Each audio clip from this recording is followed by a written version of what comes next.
Axel Monnier, regardez, nous attend depuis Washington, notre correspondant. Bonjour Axel. Est-ce que le retour de Daesh, effectivement, c'est la crainte numéro 1 des Américains ? Oui, clairement, et c'est d'ailleurs la raison d'être historique de la présence de troupes américaines sur le sol syrien. Et l'administration Biden compte bien s'appuyer sur les 900 soldats encore présents en Syrie pour justement continuer à saper les capacités logistiques, matérielles, militaires du groupe terroriste État islamique et surtout empêcher qu'il ne profite de cette vacance de pouvoir pour pouvoir se reformer, se reconstituer et surtout former un gouvernement islamiste qui risquerait de déstabiliser encore plus une région qu'il aime beaucoup. Alors, actuellement, effectivement, Joe Biden lui-même l'a confirmé hier lors d'une adresse à la nation. Les États-Unis ont frappé à des dizaines de reprises des cibles du groupe terroriste État islamique. Et surtout, ils vont s'appuyer sur leurs alliés dans la région, la Jordanie, le Liban, l'Irak et Israël, pour essayer de travailler ensemble et essayer d'offrir un peu de stabilité, si tant est que ce soit possible, à la Syrie. Mais est-ce que cela pourra durer ? En effet, Joe Biden ne va rester président qu'un mois et demi encore. Et on sait, le conseiller à la sécurité nationale de la Maison-Blanche l'a dit ce matin, Joe Biden n'a pas parlé depuis samedi avec son successeur Donald Trump. Le conseiller à la sécurité nationale, lui, est en contact avec son successeur, mais pas de prise de communication entre les deux présidents. Or, on a vu ce week-end avec ses différentes sorties sur ses réseaux sociaux que Donald Trump n'avait absolument pas l'intention d'impliquer les États-Unis en Syrie. Ne nous en mêlons pas, dit-il. Ce n'est pas un pays ami, c'est un bazar. Nous devons ne pas nous impliquer. Voilà les mots de Donald Trump. Alors, est-ce que un mois et demi sera suffisant pour les États-Unis pour essayer de justement saper le travail du groupe terroriste État islamique sur place ? Eh bien, il faudra voir dans les prochaines semaines comment ça se passe. Bon, merci beaucoup Axel, en direct donc depuis Washington. Magali, Donald Trump dit que c'est un bazar. Carte à l'appui, on va regarder. Effectivement, c'est un pays extrêmement divisé, la Syrie, entre les rebelles de HDS qui ont repris le contrôle, mais il y a aussi les Kurdes, il y a aussi une petite poche encore de fidèles à Bachar al-Assad et quelques poches ici en noir sur notre carte de l'État islamique. Est-ce qu'effectivement Daesh pourrait profiter de la situation ? Oui, c'est une crainte qu'ont les Américains, qu'ont les chancelleries occidentales. Qu'en effet, profitant de ce chaos, ces cellules dormantes de Daesh qui n'ont jamais été éradiquées complètement, qui ont continué à faire parler d'elles, ne profitent de cette vacance pour en effet reprendre pied et essayer d'élargir leur zone de contrôle. C'est la raison pour laquelle, en effet, les Américains ont frappé vraiment à de nombreuses reprises les camps, les stocks d'armes, les cibles de l'État islamique. Manifestement, il y a aussi des messages qui sont envoyés par l'administration Biden à HTS, donc à ceux qui sont arrivés et qui contrôlent aujourd'hui Damas, en les mettant en garde justement de ne pas faire d'alliance avec l'État islamique. C'est ce que disent les médias américains, que par l'intermédiaire des Turcs, qui sont quand même les grands parrains d'HTS, que voilà, l'administration Biden a bien mis en garde sur le fait qu'il ne fallait surtout pas qu'il y ait une reconstitution justement de cet axe-là. Après, en effet, il y a plus que quelques semaines avant l'arrivée de Donald Trump. Est-ce que Donald Trump aura la même politique ? C'est vrai que pour le moment, ce qu'il tweet, ce n'est pas nos affaires. Après, il y a des champs de pétrole qui sont aussi gardés sous contrôle américain et dans la zone kurde. Est-ce que véritablement Trump, qui a lâché les Kurdes quand même lorsqu'il était au pouvoir, mènera la même politique ? Ce risque terroriste, en tous les cas, il est pris très très au sérieux par les Américains qui ne veulent ne laisser aucune chance à l'État islamique de se reconstituer à la faveur du chaos ambiant. Oui, exactement. Risque extrêmement fort. Il y a même une source, donc un responsable américain qui se confie à CNN et qui affirme « Les États-Unis pensent que de larges parts de HTS, donc le groupe rebelle qui s'est emparé de Damas, maintient de forts liens avec l'État islamique ». Donc est-ce que ça pourrait être le cas, effectivement ? Bon, après, ils ont les informations qu'ils ont, ils ont l'analyse qu'ils ont. Après, c'est pas forcément corroboré par des preuves. Ce qu'on a vu les dernières années, c'est qu'au contraire, HTS s'était largement distancié de l'État islamique pour plein de raisons, et notamment des raisons très pragmatiques de volonté de contrôle de territoire.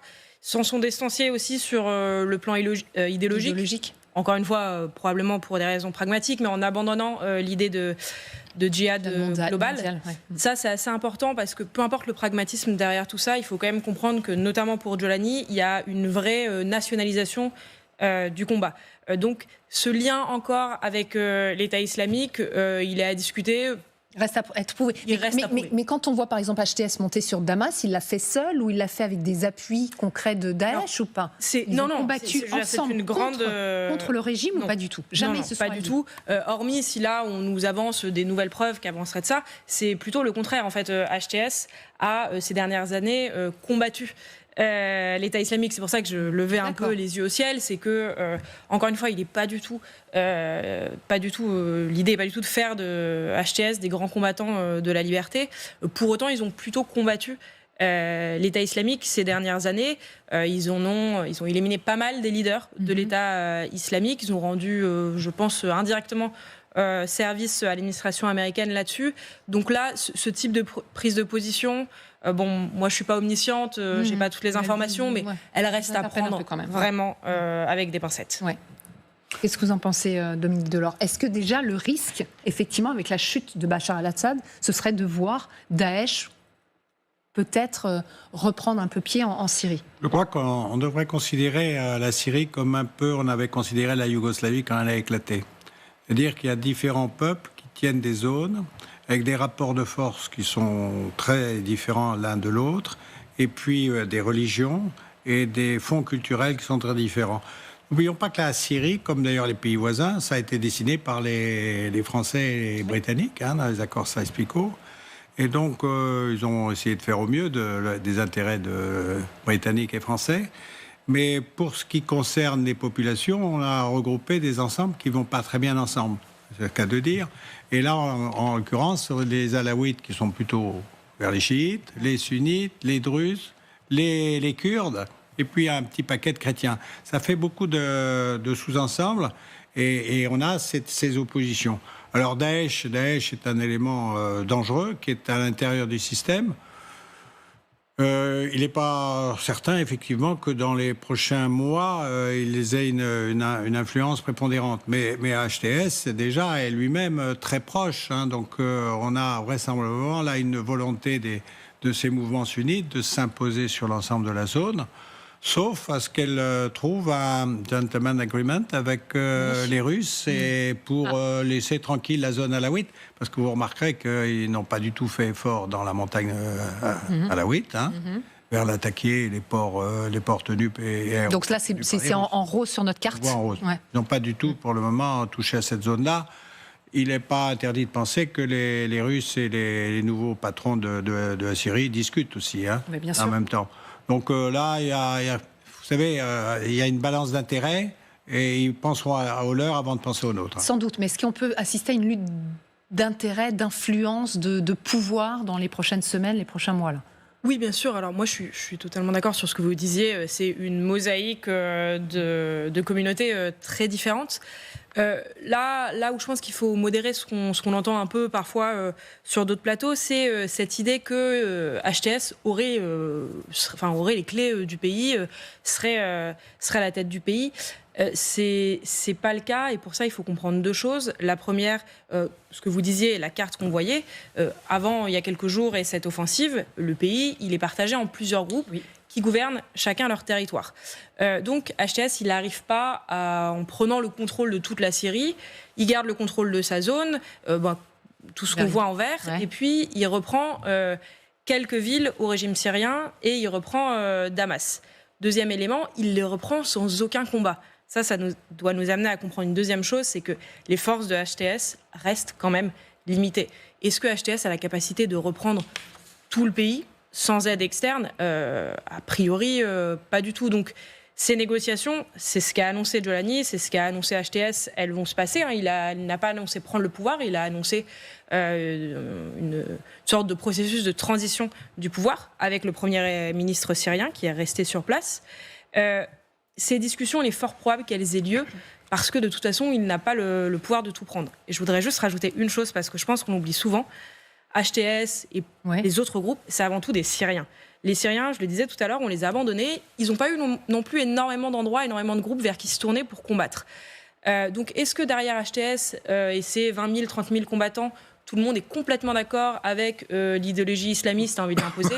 Probablement non. C'est des gens qui voulaient retrouver leur ville, qui voulaient en finir avec Bachar.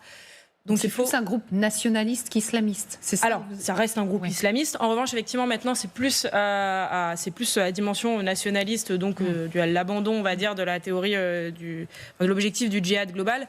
Ce que je veux dire, c'est que quand on parle de la Syrie, on n'arrête pas de parler des islamistes, des groupes externes, etc. C'est avant tout les Syriens qui se battent et qui n'ont pas eu d'autre opportunité aussi d'aller vers ces groupes islamistes.